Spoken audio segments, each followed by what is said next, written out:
just got off the phone with the girl who loves you too. Said you're working on yourself, is she helping with that too? You gave her. Hello everyone, welcome back to my channel. This is a daily lesson guide for English Quarter 3, Week 6.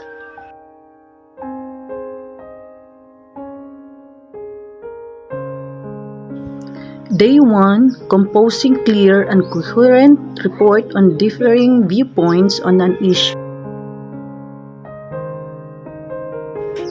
Review or presenting new lesson. Read the following sentences, then pick out all the words with prefix. Number 1. A person blinks within a microsecond. Number 2. I want to be a microbiologist when I grow up. Number 3. Eating fruits sprayed with insecticide can harm one's health. Number 4. Please go to the radiology department for your treatment. Number 5. Toxic waste is a biohazard to the planet Earth.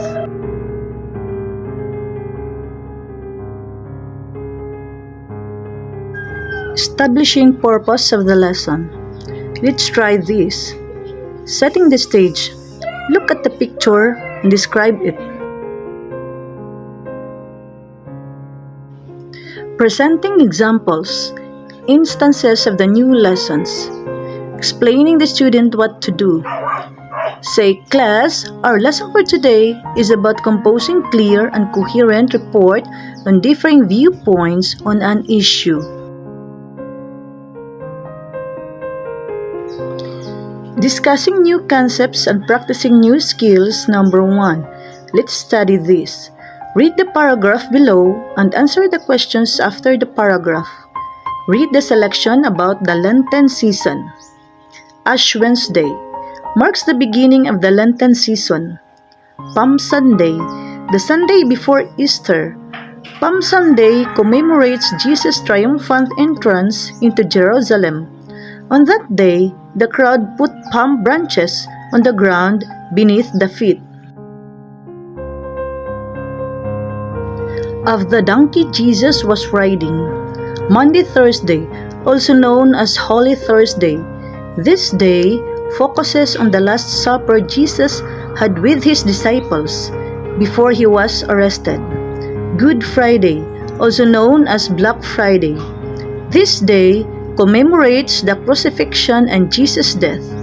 On this day, many Christians will also do the Stations of the Cross, which includes 14 prayers and moments of reflection regarding 14 events leading up to Jesus' death. Easter Sunday. This day recognizes the resurrection of Jesus Christ and is a triumphant day for Christians, serving as a reminder of the Christ conquering of death and the forgiveness of sins. Questions. What marks the beginning of Lenten season? What prayer reflects regarding the suffering and death of Jesus? What is the report all about? Discussing new concepts and practicing new skills. Number 2. Let's do this. Guided practice. Draw a star if you agree and draw diamond if you disagree. Exercise number 1. Early pregnancy is one of the problems we have in our country. Number 2. Women and children are not court demand. Number 3. The stability peso will depend on the president only. Number 4. A political leader of our country is Mr. Rodrigo Roa Duterte. Number 5. Drug-free country is the dream of every Filipino. Developing mastery leads to formative assessment 3. Let's do more. Exercise number 2. From the picture below, share your feelings, reactions about it. Form your group. Write your report on your own point of view. Finding practical applications of concepts and skills in daily living. Practice independent. As shown in the picture, what happened in the environment? Why is it important to be prepared during the typhoon? Making generalization and abstractions about the lessons. Let's remember this. How to compose clear and coherent report on differing viewpoints on an issue. Number 1. The report must have a single generalization that serves as the focus of attention, that is, a topic sentence. Number 2. A writer must control the content of every other sentence in the report's body such that A. It contains more specific information than the topic sentence, and B. It maintains the same focus of attention as the topic sentence. Evaluating learning. Let's test ourselves. Arrange the following sentences to make a coherent report. Number 1. Even small animals as bear, cats, and skunks have a difficult time finding homes. Number 2. Every day, there are more people on Earth. Number 3. They are building more and more homes. Number 4. Thousands of kilometers of roads are being built. Number 5. Trees are cut in the forest.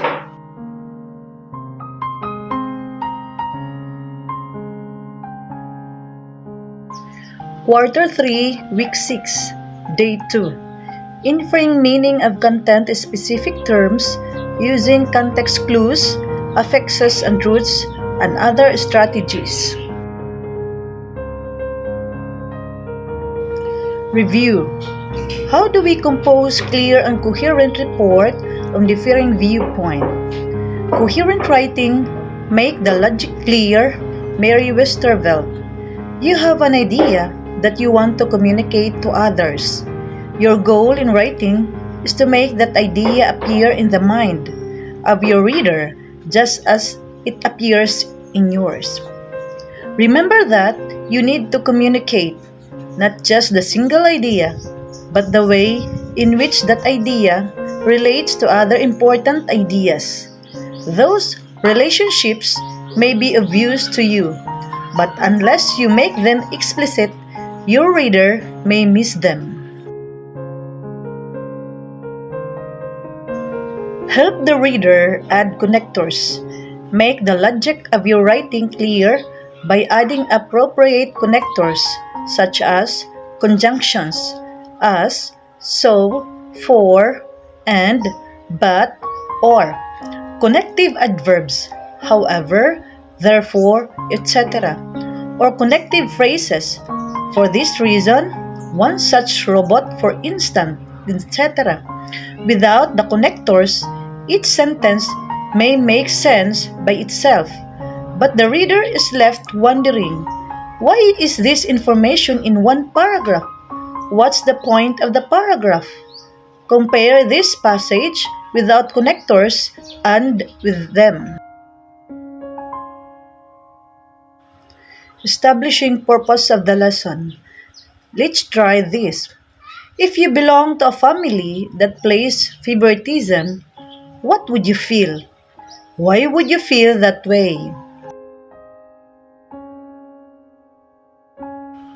Presenting examples, instances of the new lesson. Let's try this. Explaining the student what to do. Present the parable of division in a Manila paper. Vocabulary words: evolve, guarantee, equitable, affiliation, disappointed, aided, out. Discussing new concept and practicing new skills. Number 1. Let's do this. Modeling. The parable of division. The young boy and his older brother were taught by their parents to divide material things equally and fairly. This they tried to follow. A system was evolved in which one does the dividing and the other gets the selecting first. This guaranteed an equitable cutting. Otherwise, the one who divided would be in the losing end. One day, the two boys had a pair of fish for lunch.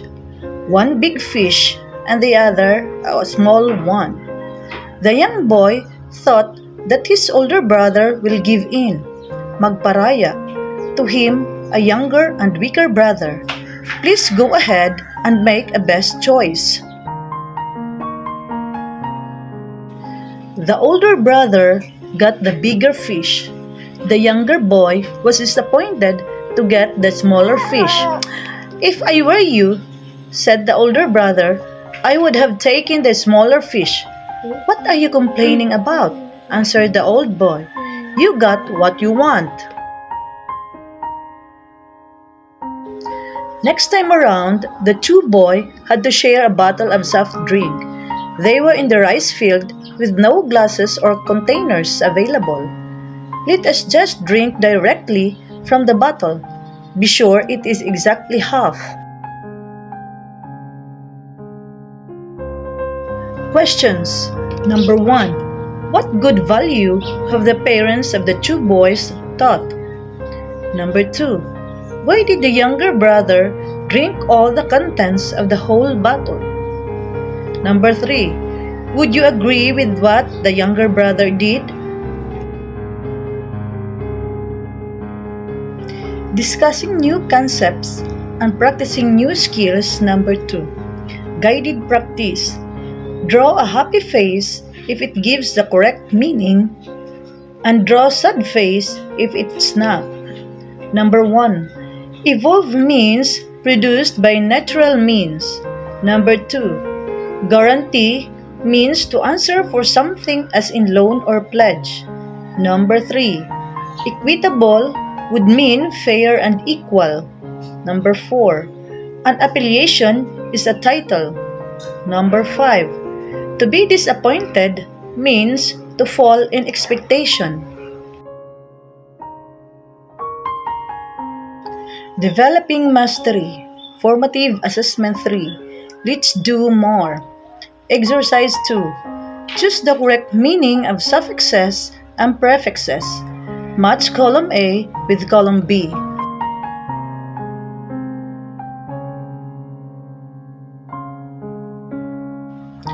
Finding practical applications of concepts and skills in daily living.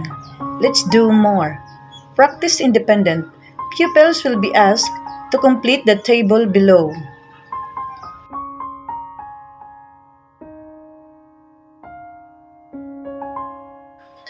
Making generalization and abstractions about the lessons. Let's remember this. How are you going to decode or deduce the meaning of an unfamiliar word? Context clues. The meaning of a new word can often be found in other parts of the sentence. Prefix is an affix placed before a root word or base form to form a new meaning. Suffixes is an affix placed after a root word to form a new word. Evaluating learning. Let's test ourselves. Determine the meaning of each word.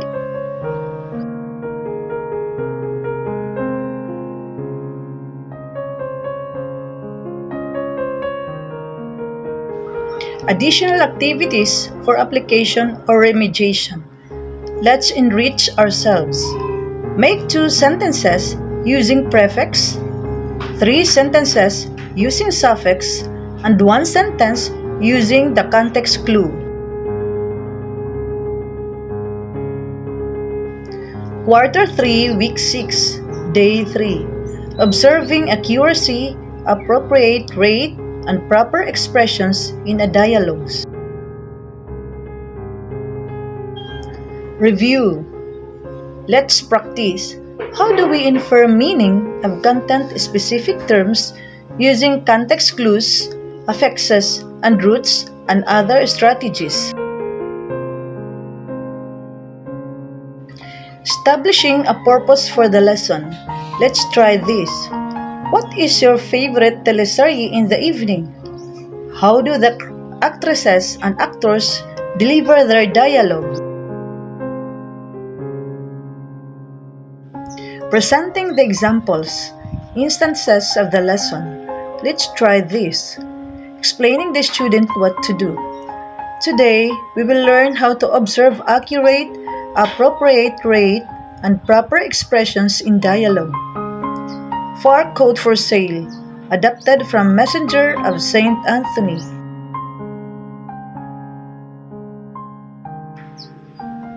The two were surprised to see other animals coming from different directions. They met, faced each other, and talked about their skin being made into fur coats. Ninita, turn on the lights outside, her sister summoned. Lights were turned on, and every animal walked towards the gate. People from the apartment were now awakened. There was a commotion in their store, and Mr. De Vera came out with his gun in his hand. "Shut the gate! They are leaving!" he cried out loud. "Anna, the animals talked on the coat on display," he said. Mr. De Vera said, "Look at what they're doing. They get back their own skins." People were shouting, "My tiger skin, my wolf blanket, my leopard coat." "Jesus, you startled me. I wasn't expecting you here. It's been a real day for expectations. Where were you? I've been waiting here for an hour. You didn't leave a note, or I wasn't planning on going anywhere." "I can see that. What's your coat?" "I left the house in a hurry." My mother. The hospital reached you." "God, I'm sorry, that's why." "The hospital? I don't understand." "Your mother? You said." "I ran out to buy some flowers for her. She's been so down. For 3 hours, you've been buying flowers?" And then I drove around. "I've had a lot on my mind, but I'm fine now." "Fine. You didn't go by the hospital?" "No. Look, I'm freezing. Let's go inside." "Why did the hospital call?" "Does the doctor need my signature for more tests?" "We have to go to the hospital. I've had a terrible..." "We have to go to the hospital now. The rest of your family is already there." Oh God, Mom's all right, isn't she?" "Oh Christ, she isn't. I'm being punished. She's dead." Let us answer the following questions. Number 1. Who was in the hurry to reach the hospital? Number 2. Who were already in the hospital before he came? Number 3. Who died in the hospital? The teacher will explain how the words are properly pronounced. Read. She will also explain the proper and accurate expression with reading the dialogue. The teacher will group the class into 3. Group 1, choral singing. Group 2, speech. Group 3, poem recitation. Discussing new concept and practicing new skills. Number 2. Let's do this. Guided practice.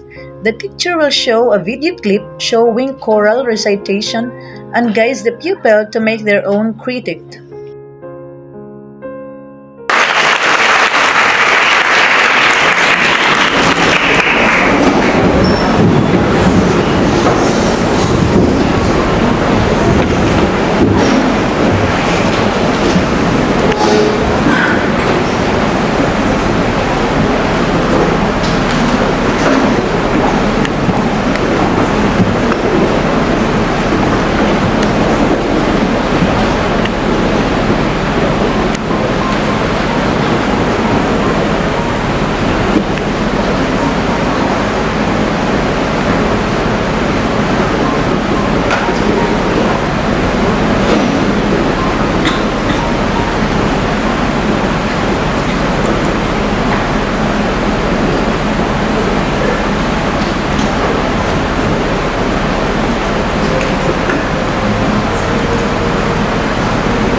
their entrances, and one man in his time plays many parts.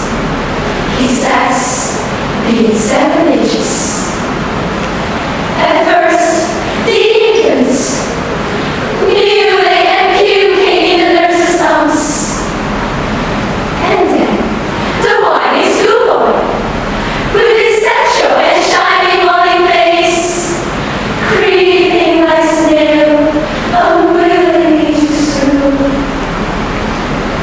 And then, the lover, sighing like furnace, with a woeful ballad made to his mistress' eyebrow. Then, a soldier, full of strange hopes and bearded, like a pop, chancing on him, sudden and breaking quarrel, seeking the bubble of reputation even in the can's mouth. And then, the justice, in fair brown belly, with good cape and light, with eyes severe and beard of focus, full of wise thoughts and modern instances. And so he plays his part. At the 6th age, she is into the lean and slippers pantaloon, with spectacles on nose and pouch on side. His youthful pose, well saved, a world too wide for his young shank. And his big, merry voice, turning again to a childish treble, pipes and whistles in his sound. Last scene of all, that ends this strange eventful history, is second childishness and mere oblivion. Sun's teeth, sun's eyes, sun's taste, sun's everything.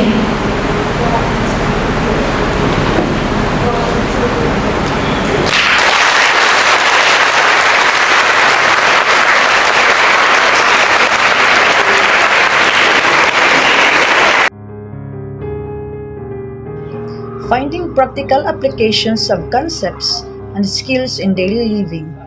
Independent practice.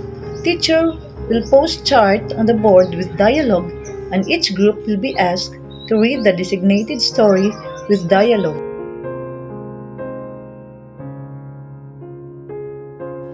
Making generalization and abstractions about the lessons. Let's remember this. Closure. Observe accuracy, appropriate rate, and proper expressions in a dialogue. Evaluating learning. Let's test ourselves. The teacher will give an envelope to each group containing task card, and the student will represent it in given situation. Group 1, choral singing. Group 2, readers theater. Group 3, echo reading. Quarter 3, Week 6, Day 4. Organizing information from secondary sources in preparation for writing, reporting, and similar academic tasks in collaboration with others.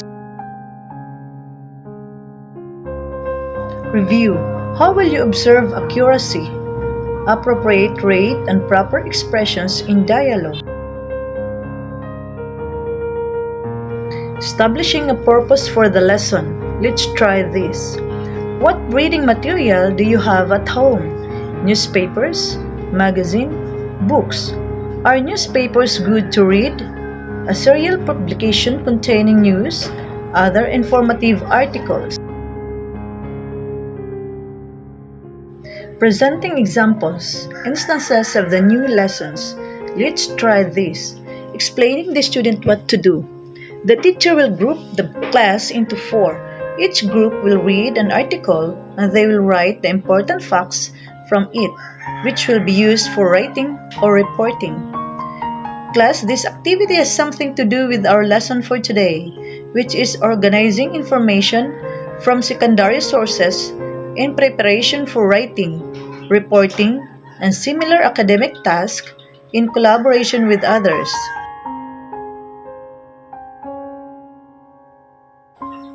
The teacher will show the class on how to get the important points in writing report. Got to be in adapted from Pambata magazine. Ruli, the boy who is used to watch TV every hour of the day, felt very disappointed when he woke up one Saturday morning and there was no electric power. He could not listen to the musical radio program or watch his favorite TV program. Ruli, eat breakfast here in the kitchen, his mother said. He saw breakfast on the table, but he was looking for some fruits. He opened the refrigerator and found a slice of papaya. He smiled, pulled a chair, and sat quietly. He ate fast and got ready to bed. He hoped that after an hour, the power would be back. Discussing new concept and practicing new skills number 2. Guided practice. Arrange the following sentences to form a report. Follow the report below. Number 1. Residents in Antipolo City, Rizal on Thursday, September 10, expressed concern over the possible effects of an oil spill in Teresa, Morong River Channel. Number 2. They said that the oil spill, which happened on Tuesday, September 8, is causing fears over the hazardous effects on people's health and adverse effect on their livelihood. Number 3. Oil leaks on the riverbank are seen as traces of the 2,000 liters of bunker oil that spilled from a fuel storage tank owned by a cement company in Antipolo City. Number 4. Solid Cement Corporation, the company allegedly responsible for the oil spill, said the bunker oil spilled into the Teresa Morong River system that leads to Laguna Lake. Number 5. The possible effects of an oil spill in Rizal. Discussing new concepts and practicing new skills number 2. Let's do this. Write the title, introduction, main points, then 1, 2, 3, then conclusion. Developing mastery, formative assessment 3. Let's do more. Independent practice. 1. A whole sheet of paper. Arrange the sentence into a news report. Number 1. In re-establishing a region of peace in Asia, many are more optimistic in seeing trade and investment levels soar to greater heights. Number 2. For China alone, they continue to be the Philippines' second major trading partner with $17 billion value in total trade. Number 3. Another promising area, again, is investment from China. Their investment to the Philippines Investment Promotion Agency approved dropped to only $32 million in 2015. Number 4. We will maintain relations with our other partners, but we would revive the stronger integration with our neighbors. Number 5. The President just gave a very important speech. The Cabinet will move strongly and swiftly towards regional economic integration. Finding practical applications of concepts and skills in daily living. Exercise 2. Let pupils group organize the given ideas from news clippings. Number 1. The NDRMC reported that 113 houses were damaged by lawin, including 6 houses that were totally damaged and 107 others that were partially damaged. Number 2. At a press briefing, NDRMC spokesperson Ramina Marasigan said electric companies are doubling its efforts to restore power in these areas immediately. Number 3.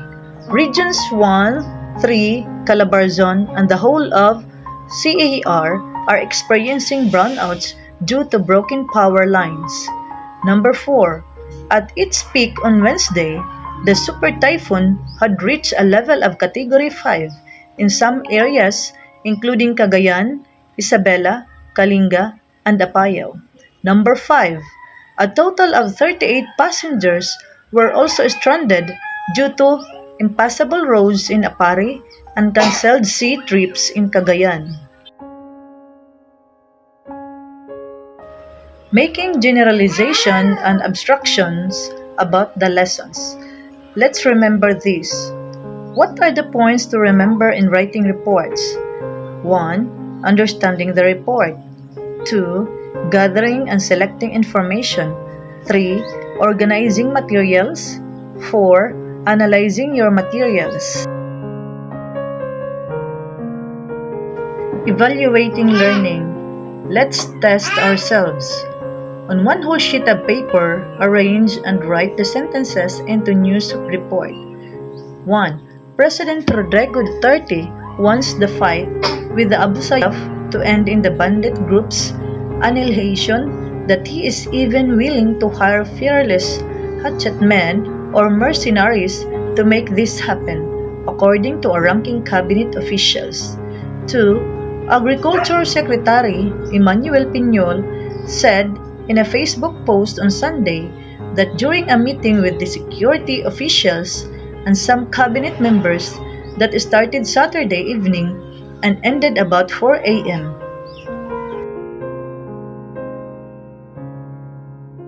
Number 3. Sunday, Duterte was so furious at the Abu Sayyaf's terror attacks, especially in the wake of the bomb attack here on Friday. Number 4. There's no other option. These people are like germs which must be eliminated. Number 5. Piñol quoted the president of saying about the Abu Sayyaf.